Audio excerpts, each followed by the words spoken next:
رہنما تحریک انصاف عثمان ڈار نے خود پر کرپشن کے الزامات جھوٹ کا پلندہ قرار دے دیے۔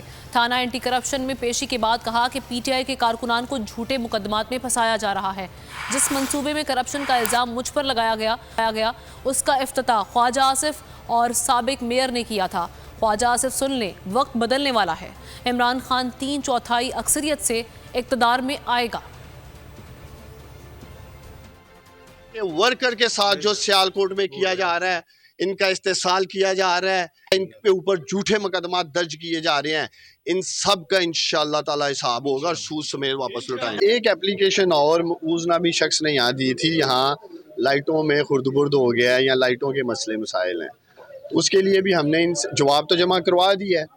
وزیر دفاع خواجہ آصف کا وہ دستے راز ہے، جو آپ کے سابق میئر سیالکوٹ کے اور وزیر دفاع خواجہ آصف اور آپ کے سابق ایم پی ہیں، ان لائٹوں کا بڑے شوق سے افتتاح کر رہے ہیں اور اپنی تختیاں لگائی ہوئی ہیں۔ خواجہ صاحب ہر صورت مجھے اگلے الیکشن میں ہٹانا چاہتے ہیں، شکست انہیں نظر آ رہی ہے۔